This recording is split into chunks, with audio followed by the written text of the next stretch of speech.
Anybody can do the they want to do when they feel like doing it. Anybody can go to the gym when they feel like going to the gym. Anybody could show up to work and give 100% when they're in the mood to do so. But what makes successful people successful is what they do when they don't feel like it. I see people writing on my page, oh, Andy, I'm motivated. Oh, I listen to your videos and I get hyped. That's great, and I'm glad that I can get you hyped for 5 minutes. But what do you do after the 5 minutes is over? What do you do after you walk out of the seminar that you paid $1,000 to go to? What do you do when you wake up the next day?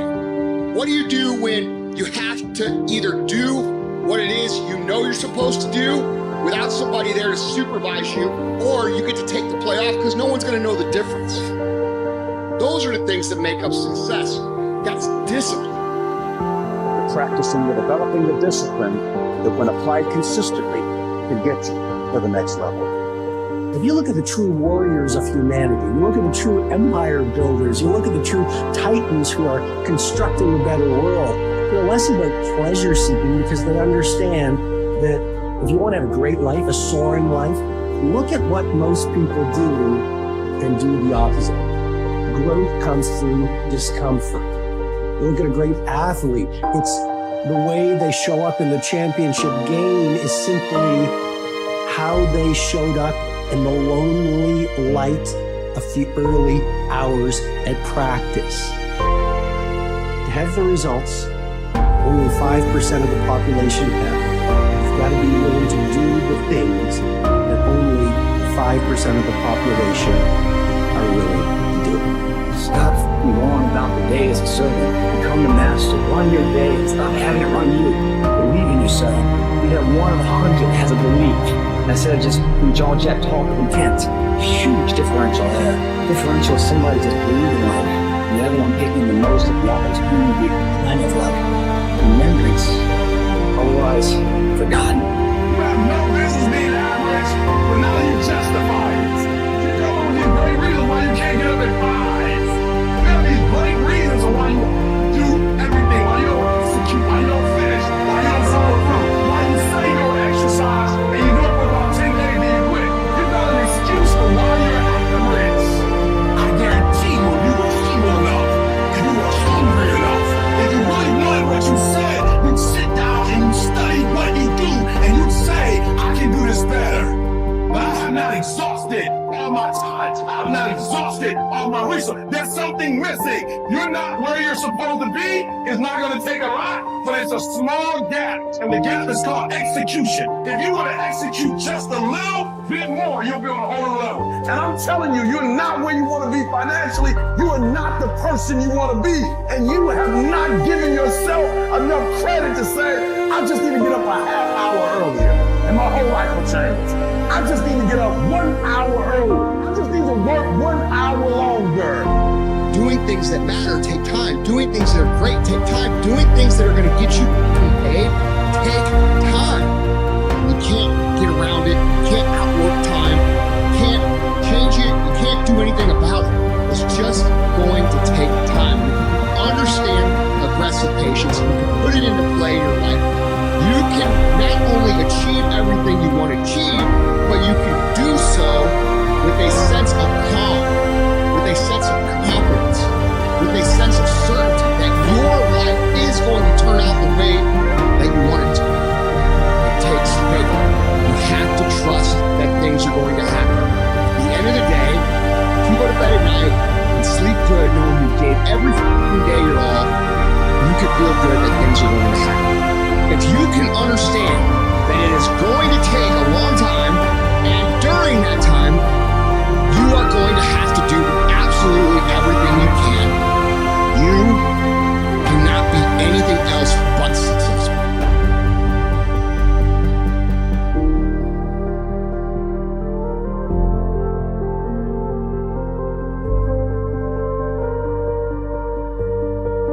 You need structure, you need predictability, and you need more of it than you think, just to keep you sane. Now, if you're lucky, and maybe a bit odd, you can deviate 5% from the norm, or 10% from the norm, or something like that. carefully and cautiously, as long as the rest of you is all well ordered in a normative manner. You might be able to get away with that, and you might be able to sustain it across time, and people might be able to tolerate you if you do it, or maybe you'll get really lucky and you happen to be creative, but reasonably well put together, and people will actually be happy that there's something idiosyncratic and unique about you. But even under those circumstances, mostly what you want is to have a routine that's disciplined, that's predictable, and bloody well stick to it. You're going to be way healthier and happier and saner if you do that. And then the other thing that you need, because this is one of the things the psychoanalysts got wrong, I think, is that they overestimated the degree to which sanity was a consequence of being properly structured internally, you know? Because from the psychoanalytic point of view, you're sort of an ego, and that ego is inside you. And of course, it rests on an unconscious structure. But the purpose of psychoanalysis is to sort out that unconscious structure and the ego on top of it, and to make you a fully functioning and autonomous individual. But there's a problem with that, because the reason that you're sane as a fully functional and autonomous human being isn't because you've organized your psyche, even though that's important. The reason that you're sane if you have a well-organized unconscious and ego is because other people can tolerate having you around for reasonably extensive periods of time and will cuff you across the back of the head every time you do something so stupid that people will dislike you permanently if you continue. And so what people are doing to each other all the time, just non-stop, is broadcasting sanity signals back and forth, right? It's like you smile at people if they're not only behaving properly, but behaving in a way that you would like to see them continue to behave. You frown at them if they're not, you ignore them if they're not, you shun them, you roll your eyes at them, you manifest a disgust face, you don't listen to them, you interrupt them, you won't cooperate with them, you won't compete with them. It's like you're blasting signals at other people about how to regulate their behavior so frequently, well, it just makes up all of your social interaction. That's why we face each other. We have emotional displays on our face, and we're looking at each other's eyes, and we know as much as we can about what's going on with each other, given that we don't have immediate access to the contents of their consciousness. And so partly what you're doing with your routine is establishing yourself as a credible, reliable, trustworthy, potentially interesting human being who isn't going to do anything too erratic at any moment. And everyone else is around there tapping you into shape, making sure that that's exactly what you are. And that's how you stay sane. And so what happens to people too, if they don't have a routine and they get isolated, is they start to drift. And they drift badly because the world is too complicated for you to keep it organized all by yourself. You just cannot do it.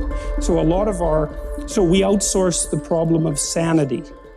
And it's very intelligent that we outsource the problem of sanity, because sanity is an impossibly complex problem.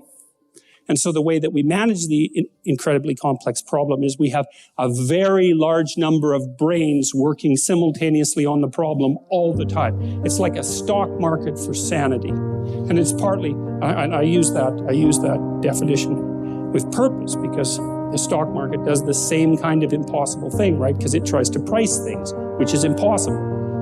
How many things are there? Like 1 billion. How in the world do you decide what the price is? You can't decide what the price is. That's why you have a stock market. Well, in a free market, I mean for consumer goods, is everyone's voting on what the price of everything is all the time. And that's the way we figure it out, because it's technically impossible. Understand. Your mind is weaker than your emotions, but you become aware of this weakness only in moments of adversity. Precisely the time when you need strength. What best equips you to cope with the heat of battle is neither more knowledge nor more intellect. What makes your mind stronger and more able to control your emotions is internal discipline and toughness. No one can teach you this skill. You cannot learn it by reading about it. Like any discipline, it can come only through practice, experience, even a little suffering.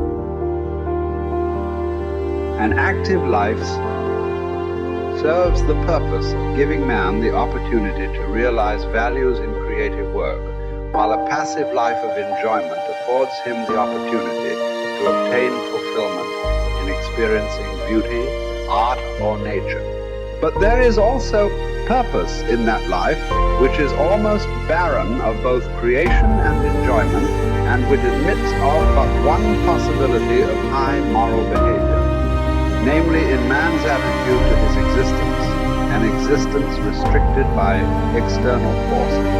A creative life and a life of enjoyment are banned to him. But not only creativeness and enjoyment are meaningful. If there is a meaning in life at all, then there must be a meaning in suffering. Suffering is an ineradicable part of life, even as fate and death. Without suffering and death, human life cannot be complete. As his mind becomes purer and his emotions come under control, his thoughts become clearer and his instincts truer. As he learns to live more and more in harmony with his higher self, his body's natural intuition becomes active of itself. The result is that false desires and unnatural instincts, which have been imposed upon it by others or by himself, will become weaker and fall away entirely in time. This may happen without any attempt to undergo an elaborate system of self-discipline on his part. Yet it will affect his way of living, his diet, his habits. False cravings, like the craving for smoking tobacco, will vanish of their own accord. False appetites, like the appetite for alcoholic liquor or flesh food, will likewise vanish. But the more deep-seated the desire, the longer it will take to uproot it, except in the case of some who will hear and answer a heroic call for an abrupt change. Persistence and variety. These are the two primary ways to develop great ideas or resolve important problems. Keep leaning your head against the topic for a long time. Certainly for weeks, possibly for years, and along the way, try many lines of attack. Continue to generate options, explore paths, propose silly ideas, copy and paste concepts from widely different disciplines to see if it gets you anywhere. All of the while, continue to refine the best solution you've found thus far. What looks like genius may simply be the byproduct of persistence and variety. The tendency to avoid challenges is so omnipresent in human beings that it can properly be considered a characteristic of human nature. But calling it natural does not mean it is essential or beneficial or unchangeable behavior. It is also natural to defecate in our pants and never brush our teeth. Yet we teach ourselves to do the unnatural until the unnatural becomes itself second nature. Indeed, all self-discipline might be defined as teaching ourselves to do the unnatural, another characteristic of human nature. Perhaps the one that makes us most human is our capacity to do the unnatural, to transcend and hence transform our own nature